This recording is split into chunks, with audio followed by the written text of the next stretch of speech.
According to the United Nations Children Fund, 1 in 3 children is out of school in Nigeria, which represents about 10.2 million at the primary school level and about 8.1 million children at the junior secondary level. Issues such as high insecurity, low education funding, poorly resourced schools, low teacher competency level, and high pupil-teacher ratios have deprived many children of quality education in the country. As education plays a crucial role in the development of any country, UNICEF advocates for a renewed commitment to ensure that no child is left behind.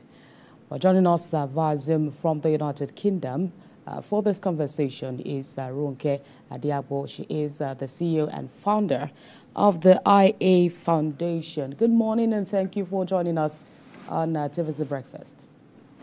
Good morning and thanks for having me. All right.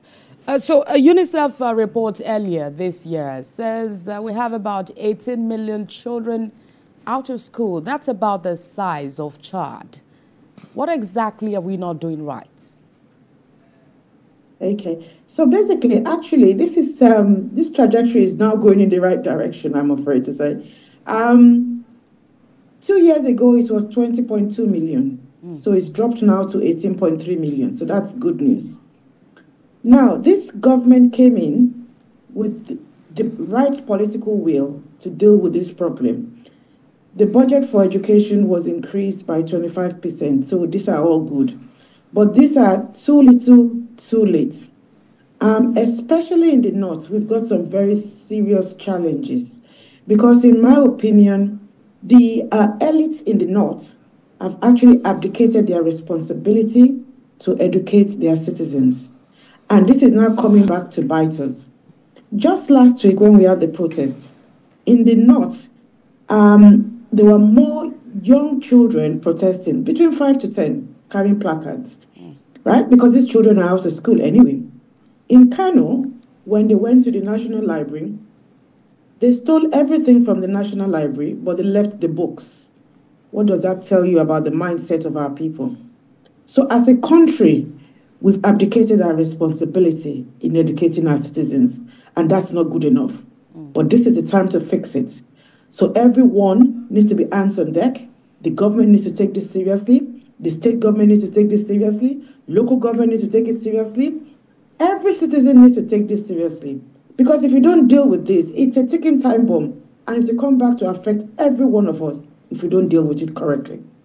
All right. And when you say that, this figure has significantly reduced, this means that to some extent, some of the policies put in place may have worked. Or is that what you're saying? Are you saying that the policies and programs put in place are really not enough to tackle the situation? Basically, all I'm saying is that in terms of the statistics, it's going down. But it's too little, too late. What business have we got having 18.3 million children on the streets not going to school? And we are all looking away as if it's not our business. The government of the day is not taking it as seriously as we expect them to. Without a doubt, as I said, this regime is taking it seriously. Because under this regime, the Commission for Almajiria and Out-of-School Children has been set up, right? So if I was the president, I will make the issue of out-of-school children issue a standing agenda item at our weekly Wednesday NEC meeting, so that the NEC can monitor the trajectory. It needs to take this personal. The way the new administration came in and introduced the student loan, the same way they should pay attention to the number of out-of-school children and make sure they put mechanisms in place to proactively drop these numbers. That number is too high. We're the highest in the world. 15% of the total out-of-school children in the world are in Nigeria. Regionally, 33% are in Nigeria. So how did we find ourselves in this situation? But there's no point looking back in anger. We need to look forward now positively. For me, last year in October 2023, in the House, they passed for second reading a bill to penalize parents for not sending their children to school. By now, I expect that to have been signed by the president and for that to become law, because parents are part of the problem. I have personally gone on the streets, picking children up, And parents are struggling with me, saying, no, my child cannot go to school. I'd rather have my children walk on the street so that they can provide financial resources for the family. That is not what these kids are meant for. So we need to make sure we tackle parents as well to make sure they send their kids to school. Okay, I was about asking a question about the fact that is it more of a government thing than it is an individual or parental thing to take their child to school. But with this figure, there are many people who will say that 18.3 million is quite alarming and question the statistics in which the United Nations used in arriving at this alarming figure. Would you think in that direction as well? It's unfortunate that we as a country, we don't have our own methodology of accounting for the number of out-of-school children. Therefore, we are sort of relying on the data which UNICEF is giving us. Now, UNICEF is an international organization with reputation, so I have no issues relying on the figures they've given us. If Nigeria government can give us their own figures, that's fine, but I can't see any figures coming out from the Nigerian government. So we have no choice but to rely on UNICEF, which again, as I said, is not good enough. The president needs to hold the Minister of Education accountable to produce these numbers. And again, in terms of how to make sure they have accurate data, we've got a brilliant, very digital savvy, digital economy minister. He should be involved to make sure we can capture this data and to make sure we can monitor it. Because if you don't have a good mechanism for capturing the data, there's no way you're going to monitor it. And this needs to start from birth. When the kids are born, they should make it law that every parent must register their child. Right? And if you don't register your child, there's a penalty for that. So if a child is registered at birth, the government has captured the data about that child. So when it's time for school age and that child does not turn up at the school, then the authority will go after such parents. But if that is not in place, how do we know how many children we have for us to be able to account for them and know whether they're in school or they're not in school? So data, being digitally savvy about this issue, is one of the ways in which the government can tackle the problem. All right, sorry, but in all of this now, you mentioned earlier about the government fixing it.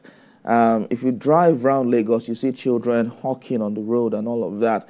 Children that are supposed to be in school, and not just Lagos, but in other states as well, which UNICEF mentioned, Bauchi and others.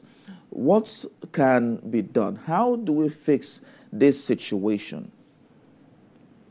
Right. So, as I mentioned earlier, parents are part of the problem. We must penalize parents who don't send the kids to school. You can't penalize the child. You need to penalize the parent.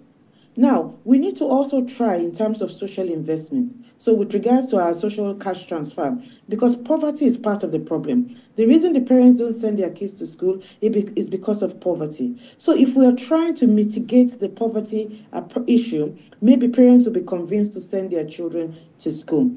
Also, insecurity is a big factor. If we can try to secure the country, that would give parents more confidence as well to send their kids to school. In the last 10 years, 1,680 children have been abducted. Any parent looking at that number would not be convinced to send their kids to school because they don't want their kids abducted. Also, over 180 children, out-of-school children, have been killed because it's a matter of safety. If you're in school, it's a safe area for you. But if the kids are roaming the street, the kids are unsafe. Therefore, 180 of them have been killed. So it's important that the government takes this seriously. And the problem needs to be localized. The state government needs to take responsibility for the number of the out-of-school children. The state with the highest number of out-of-school children should be named and shamed. And we need to know what that state governor wants to do about it. The local government as well needs to be highly involved in this. And also, we need to start addressing cultural issues, especially in the north, whereby girls are married off very quickly. No one is saying they should marry their daughters, but let them attain a good level of education, up to SSS 3. Then you can marry them off. But you can't just marry girls off without education, because it will even affect the children they are going to bring into the world. Because if the mothers are not educated, they won't see education as important enough for their children as well to be educated. So it's important that we all take responsibility for this. And as I said, when I say localizing the problem, people tend to listen to their pastors, their imams, and their traditional rulers than even the government. So we need to engage traditional rulers, we need to engage the imams and the pastors to actually take responsibility as well to make sure their congregation are educating their children and to make sure they are preaching it on the pulpit and in the mosque that, look, your child must go to school.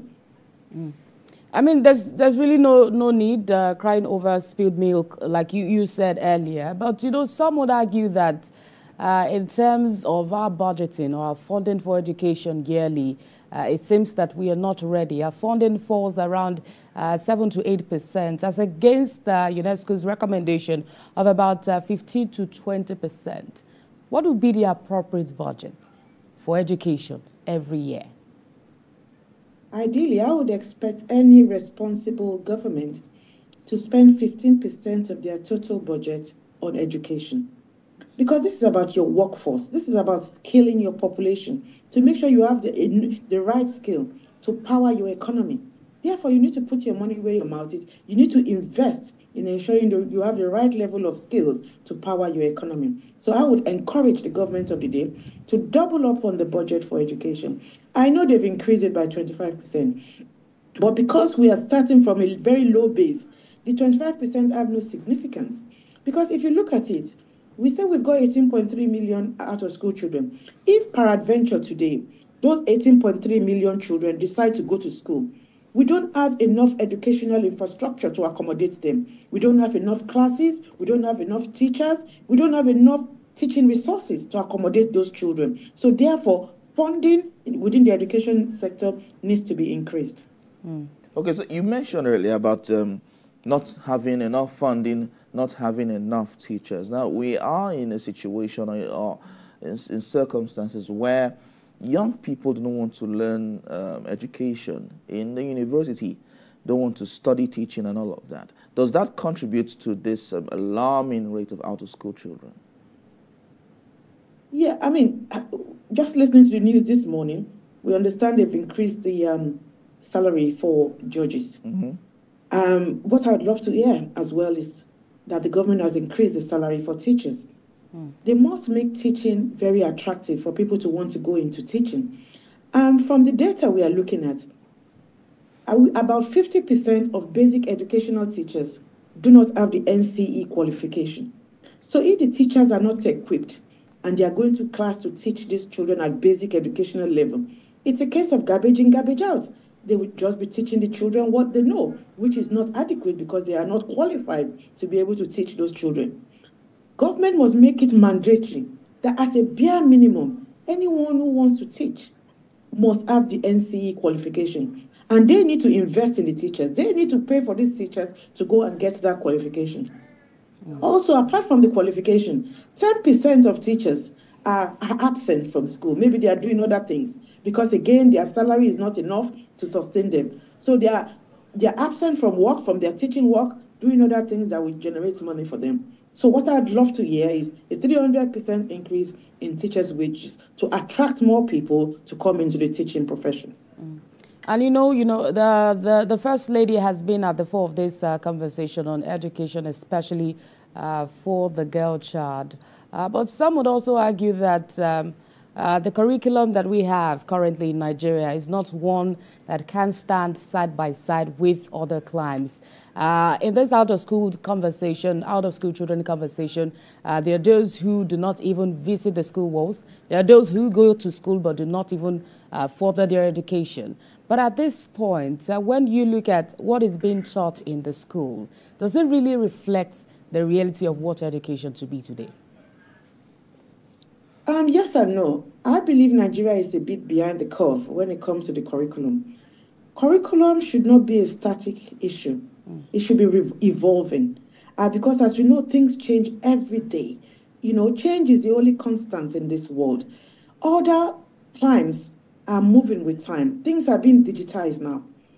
In the educational sector internationally, the area that is moving fastly is providing educational digital devices for students in the classroom. I don't think we are there yet in Nigeria. By now, we must have a situation where an average child has got a digital device in the classroom. We need to have whiteboards in the classroom. We need to move with time. But because there's not enough money being channeled into education, we are sort of obsolete in terms of the utilities we're using to teach these children. So it's important that we pump in more money to modernize the way we impact education and to make sure our kids can move with time and can compete favorably in the international stage. I mean, I live in the UK. I was educated in Nigeria, but I can compare favorably with my contemporaries in the UK because then education in Nigeria was good and was high standard. We can't say the same for students at this point in time. So government needs to pay attention to this. Otherwise, we would not have a good workforce in the future, and we know what that will do to the economy. Yes, everyone knows what that could do in the economy, but we're also in a situation whereby there are many people who just want their kids in private schools, believing that those schools offer the best with high tuition. What about public schools? I know that in the past, some people have said that public education back then was a big deal, and many of our leaders attended public schools and got the best. But now many are running away from public schools. How can the government revamp public education such that it can be free for everyone? Okay, good question. I think the first thing to do is to ensure that if you want to vie for public office, one of the criteria is that your child should be in public school. Because in my opinion, if you do that, the legislators, the executive, will prioritize our state education. They will make sure they pump more money because they know their children are attending it. We will see a whole change if they put that in place. That is part of the criteria, right? And also, as we know, because of the reduction in the money that has been pumped into education, the quality of state education has dropped drastically. So if the government puts in more money, that will enable it, to increase the value, because it's about value proposition. If the schools are not offering good value, then parents will not want to send their kids to school. As you know, I run a foundation that we pick up out of school children. Most of the children we pick up, we put them in state schools, and they are doing very well. So especially in Lagos State, their state schools are very, very good. I want to encourage other state governments as well to pump more money into education. Now, I also want to speak to the state governors, because as we know, the way we fund education in Nigeria is a tripartite arrangement. So it's between the state government, it's between the local government, and the federal government. But there needs to be counterpart funding. Right? So the state government needs to make sure they put their own money on the table, apart from the one the government is putting on the table. Because I must say, most state governors in Nigeria are not putting their own counterpart funding on the table. And that is affecting the volume of money that is going into education and the quality of education. And, just before we let you go, talk to us about what, the long-term implication of an increasing number of out-of-school children, what implication it will have on economic development, social development, and also, our relationship with other nations. Okay, so the first thing is that it's a ticking time bomb. And we've just seen a taste of we've just seen a taste of it when we had the protest last week, where you see 5 to 10 year olds carrying placards that they don't even know what is on that placard, right? So potentially you've got uneducated citizens in your hand. And that potentially can be explosive. And no government, no responsible government should feel comfortable having 18.3 million on the street, because these are going to be unrestive children, and they could potentially, affect the government. They might be protesting where they're not supposed to protest, because it's what you tell them to do that they will do. So in my opinion, it's important that the government prioritizes that. Also, if you don't educate your workforce, that is the quality of skills that you will get. That is the quality of manpower that you will get. So therefore, the quality of the doctors, the nurses, will not be as good as international standards. And you might not even have the doctors and the nurses and the accountants and the lawyers, because they are not being educated. We are lucky now that we are benefiting from those who were educated in the past. We as leaders now are now failing the next generation. We are failing to empower them with the right skills to power the economy. Therefore, in future, we're going to suffer for it.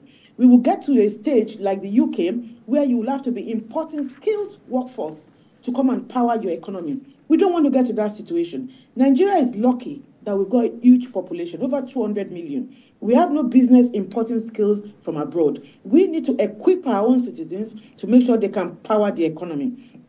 Also, the insecurity challenges we are experiencing now is because we did not educate our citizens. Because those children we did not educate in those days have no skills now. They are not economically active. They have nothing to fall back on other than insecurity. And that's why the level of insecurity in Nigeria has increased. So if we want to tackle insecurity, we want to tackle poverty, we want to tackle woman power development, we need to educate our citizens at a high level and a high standard of international standard. All right, we're also at a time where, more attention has been focused on the service industry. Let's look at the mental capacity of Nigerians or even these children in the first place. Some persons may not want to go to the four walls of the school, but perhaps we want to, explore the vocational education, skill and all that. Is this something that is relative in this situation? Right. Again, as I said, we pick up kids from the school, from the streets. And when we pick them up, we need to assess them medically to see how they are, to see their state of mind, because most of these children have been abused, right? Safeguarding needs to be taken seriously in Nigeria to make sure we safeguard these kids, to make sure we safeguard their mental ability, and to make sure they are also motivated to want to go to school. Some kids don't want to go to school because they've been exposed to hawking, they've been exposed to making money, and that is what they know, and that's what they want to do. They just want to make money. Yes, you want to make money, but you need the education. Because if you want to make money, you need to be able to add up. You need to know your mathematics. You need to have literacy skills. So it's important that whatever you want to do in life, the bare foundation is to get basic education to make sure you can thrive in life. Now, the other area I would like to talk about is, apart from the academic route, there is the vocational route as well. Because as you know, we need our plumbers, we need our carpenters. So it's important that the government encourage people as well to go down the vocational route, because not everyone is academically inclined. Yeah. But once they have the basic education up to GSS 3, which is compulsory anyway, then they could branch sideways into the vocational route and make sure they equip themselves. The whole idea is to make sure everyone has skill sets to be able to be economically active and to be able to sustain themselves and their family and not rely on the dubious means to make money for themselves and to actually have the right amount of money to sustain themselves and their families. All right, that's a fine place to leave the conversation for today. Ronke Adeagbo, the CEO and founder of the IA Foundation. Thank you for